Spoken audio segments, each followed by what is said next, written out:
estrogen high, because estrogen in men is produced naturally from testosterone. A portion of our testosterone naturally converts into estrogen, about 2% they say. How does estrogen convert to, or how does testosterone convert to estrogen? By this enzyme called aromatase. So the process is called aromatization. This enzyme, or through this enzyme, about 2% of our natural testosterone converts into estrogen. That's natural. That's how we get our natural amount of estrogen. What alcohol does, alcohol produces more aromatase in our bodies. The more aromatase enzyme there is, the more it's going to convert testosterone to estrogen. So we have a natural amount of aromatase to produce the natural amount of estrogen that a man needs as part of natural masculinity. But you overproduce aromatase, you are overproducing estrogen. Right. And that's why a lot of long-time alcohol abusers, they suffer a condition they call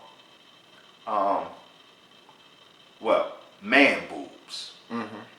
A lot of chronic alcoholics have man boobs or man breasts. It's because the alcohol produced that excess aromatase that produce excess estrogen that produce the male breast. So the weed in the drink, which is heavily promoted in weaponized hip hop. They weaponize the weed and they weaponize the hip hop. The whole culture. Not just the music, they weaponize the whole culture. And so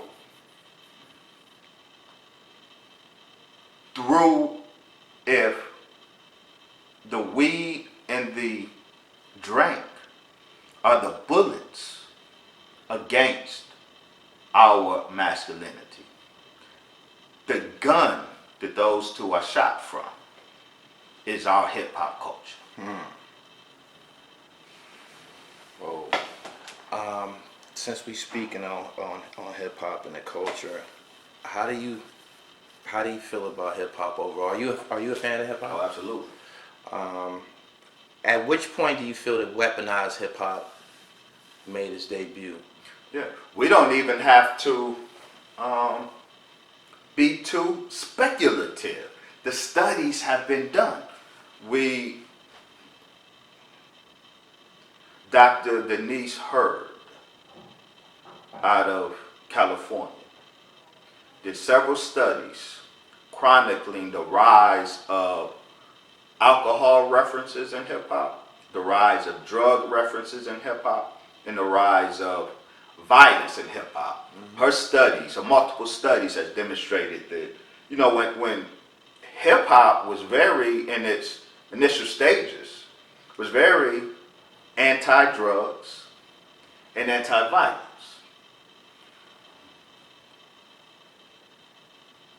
The rise of alcohol, drug, and violent references, she chronicles. They were the early to mid 90s, from 79 to 89.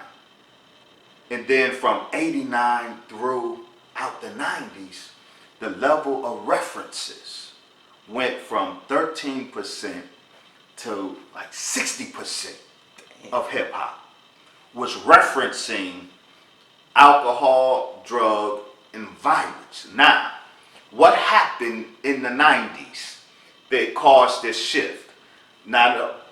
So when Cypress Hill dropped, Cypress Hill preceded The Chronic. Everybody thinks The Chronic was the first in-your-face hip-hop ode to token, right? To smoking blunts. No, it wasn't. Dre famously said when he was with NWA, he don't smoke weed. He did. When Cypress Hill, under the tutelage of Tommy Mottola of Sony Music and Don Imer of Columbia, they green lighted Cypress Hill's ode to marijuana and violence. And because not only did Tony Mottola greenlight the first celebration of weed smoking in hip hop, he didn't just greenlight it. In aggression, Sony put a level of support behind this marijuana anthem that even Cypress Hill was like, whoa, we ain't never seen a company put all of this effort behind our music, and we weren't even getting radio play. Right. Was because in 1991, the industry had taken over hip hop. The big labels had taken over hip hop, and the Brofmans. See, who changed hip hop? We can give a date. We can give names. No. Snoop Dogg said what? He said, now that I got me my Seagram's gin, everybody got a cup, but they ain't chipped in. Why did he name drop Seagram's gin? Do we know what Seagram's gin? See, and this is when alcohol wasn't name dropped like that before. Seagram's gin is the Brofman family. Is that right? The Brofmans, Edgar Brofman had just purchased Interscope. Death Row was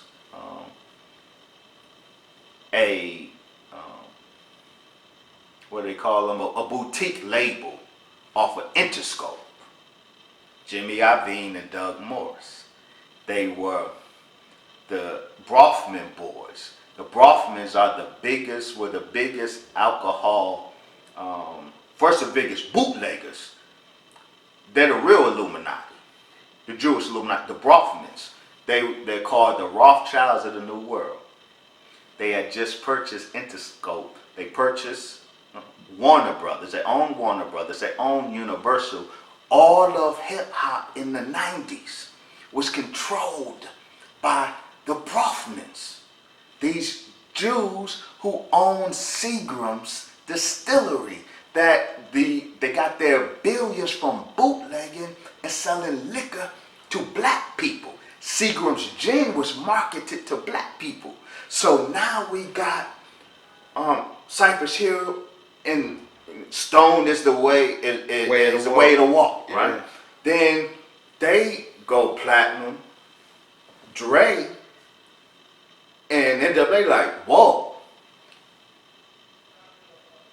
Hella and Brian Turner, Jews, encourage the Chronic. In fact, remember the Chronic was dropped right after the LA riots. Absolutely. The Chronic was dropped right after LA riots. And you know the origin of that album, The Chronic?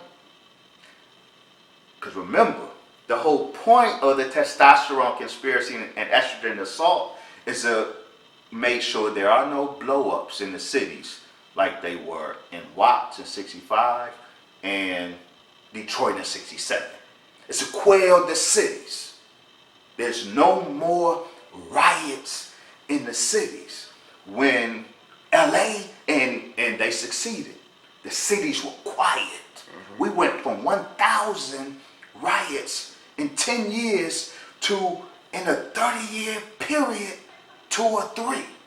But one of those 2 or 3 that got through was the LA riots of 92. After the riots, Doug Morris, Jimmy Iovine flew to LA, met with Suge Knight and inked the deal to promote Death Row Records and all of its carnage, Doug Morris said he didn't even like hip hop.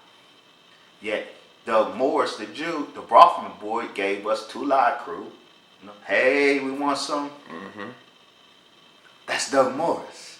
Doug Morris, after the riots, they flew to LA to meet with Suge Knight to ink a deal, even though no radio would play that music at the time.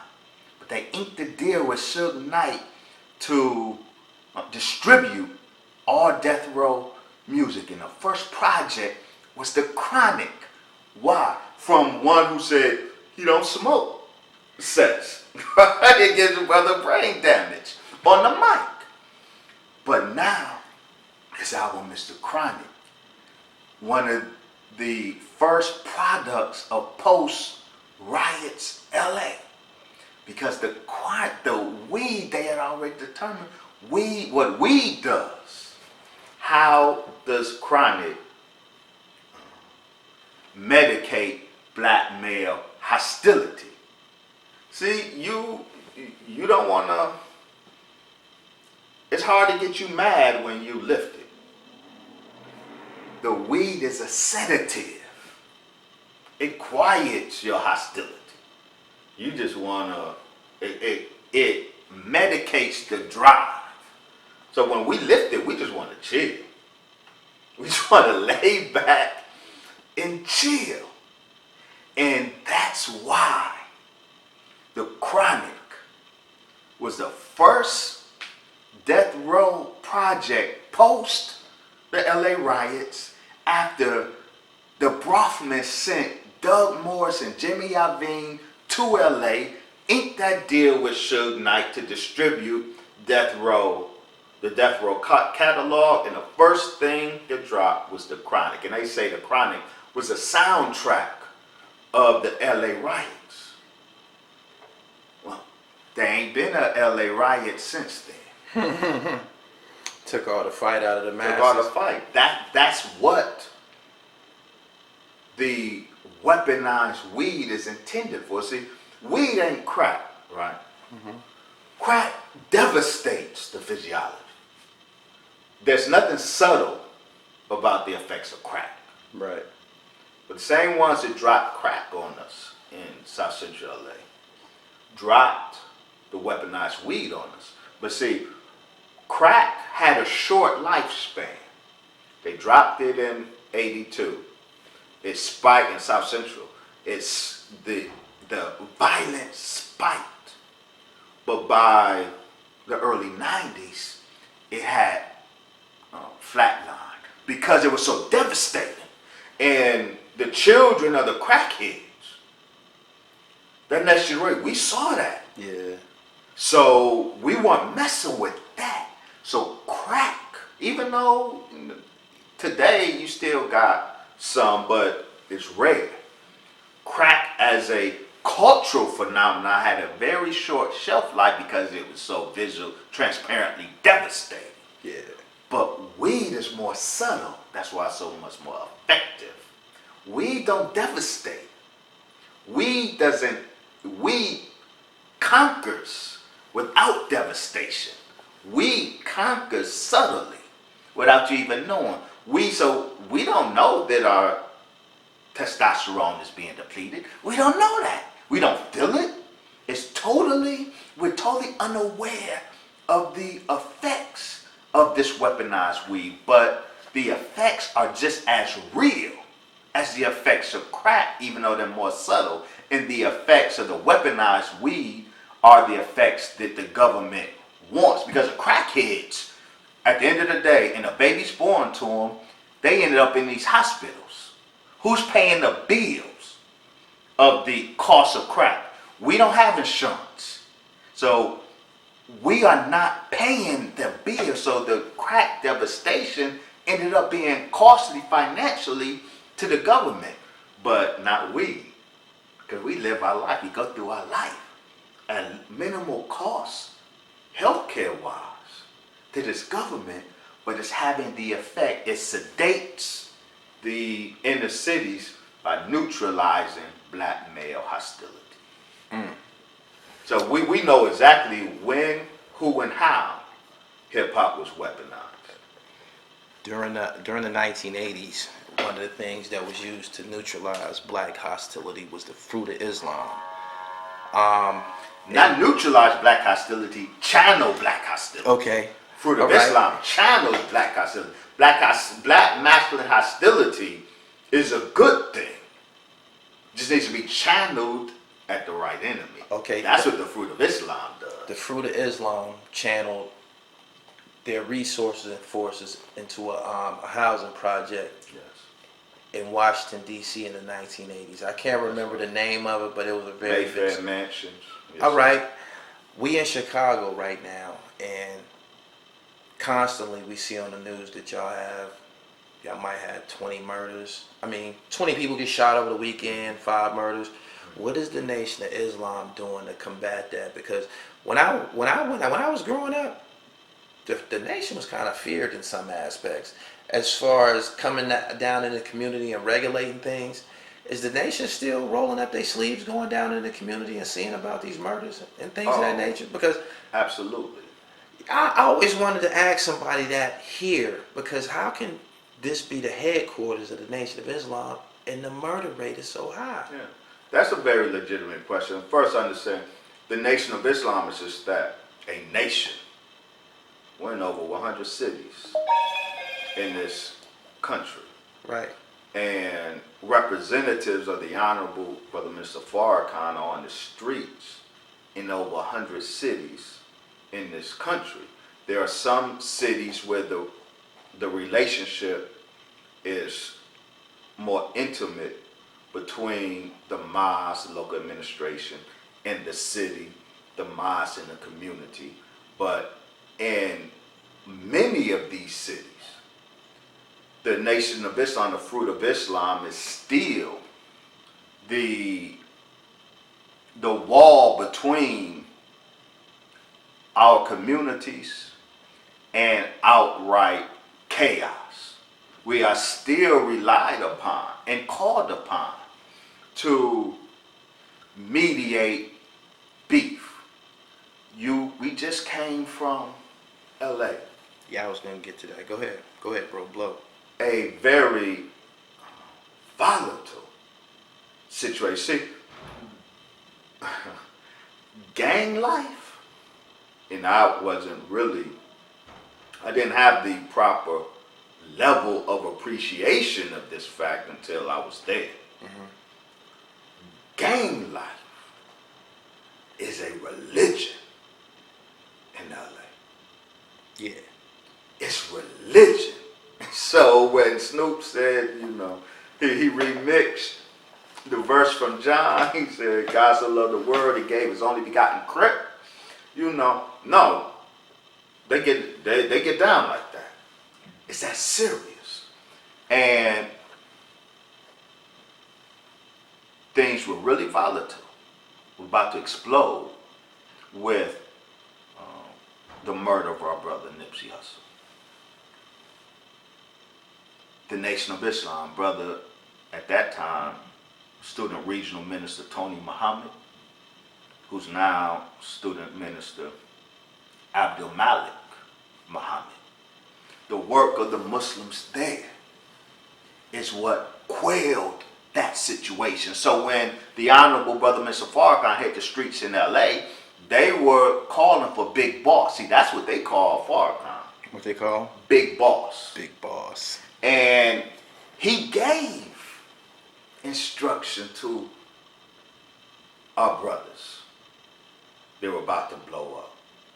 And calm prevailed. So LA, on the heels of Brother Nipsey's murder, is the clearest example that the streets still know what it is. Right. With the FOI.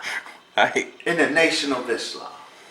Right. Some people need reminders, no doubt. There's some areas of the country where there's some folks that need reminders, and don't sleep. Some reminders do be handed out, but Harlem, man. Harlem. I be in Harlem, man. The only thing moving, man. Keeping the game up. 40th. Harlem.